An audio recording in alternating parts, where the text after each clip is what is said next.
What's up, guys? So The Good Dinosaur is Pixar's 16th animated film.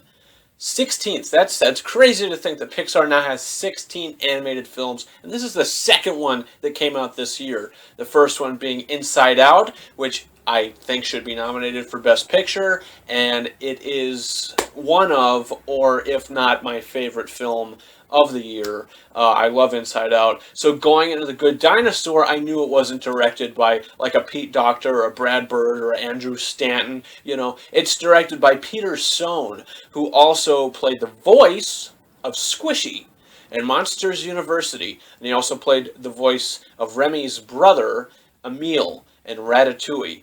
So, you know, I don't think he's directed any other of the Pixar films. I think he might have had something to do with behind the scenes for a couple of the stories for some of the movies. But this is the first time he's actually, you know, directing a Pixar film. What the story to this film is, it surrounds a young dinosaur to where we see him at birth, and his name is Arlo, and we see him kind of grow up, and he's kind of like a failure almost, and he can't really do anything right, and he's afraid, and he's a putz.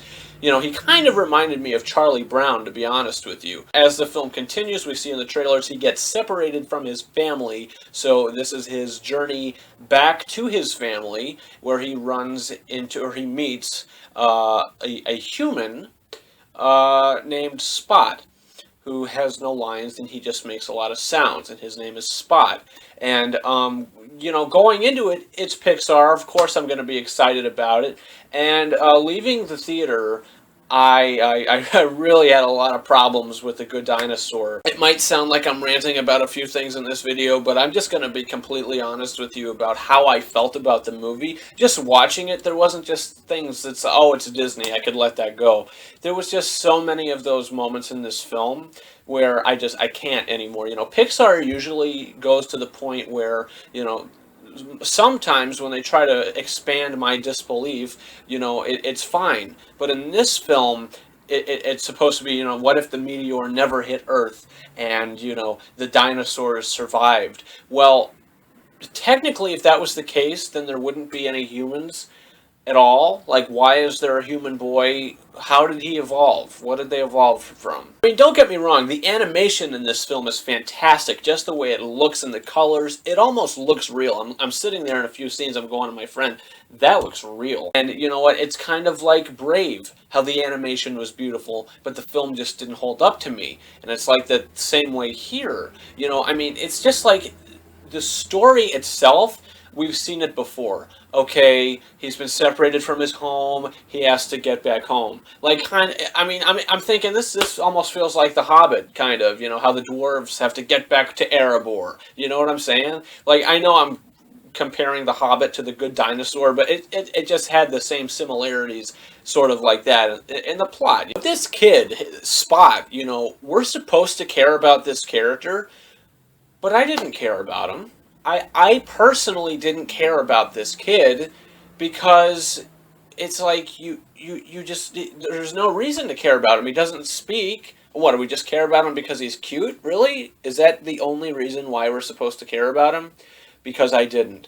And this kid, he's like Superman. He's swinging, he's jumping through the rocks, he is barefoot, you know, he's running around like a dog, and, you know, he acts like an animal the whole film. And I'm thinking, okay, well, how do you survive, and how did you not, like, get a splinter running on all these trees, or going barefoot through everything? You're just going like it's totally okay. How are you not hurting your feet? I felt like this film borrowed from a lot of other Disney films because there was nothing to it. There is nothing special about this movie, in my opinion. And I'm looking at the cast and the credits, and all of a sudden, about 2 names to the bottom, I see a character's name. I'm gonna bring it to you. His name is Purvis. Do you guys see that? Purvis. Purvis. I honestly think I might have enjoyed Brave a little more than this, and that's saying something. You know, but I do think that kids will enjoy it, and you know, it's a fun movie for kids to not really get into and just watch it and have eye candy. I guess adults might enjoy it if you're, I guess. You know, I didn't really think anything too fantastic of it, but you know, my overall rating for The Good Dinosaur, just because I love the animation, the score is good, and I do sort of, I see where they were trying to go. It just didn't work, in my opinion, and some things didn't add up, and just the plot seemed kind of generic and not original to me. I'm gonna go 3 out of 5. I'm still gonna give it a fresh rating. It's not a bad movie. But as an animated film, it has a lot of problems. Guys, do you want to see The Good Dinosaur? Did you see it already? Comment your thoughts in the comment section and let me know. Do you plan on seeing it? Also, you can subscribe to this channel because this coming Friday, I'll be posting my in-depth review for Star Wars Episode 4, A New Hope, to continue my series of Star Wars reviews, so you can check that out. What else am I going to have on Friday? Maybe not Friday, but I'm going to see Creed and Victor Frankenstein. Yeah, guys, that's about it. Thank you very much for watching this review, and I hope you subscribe. Over and out.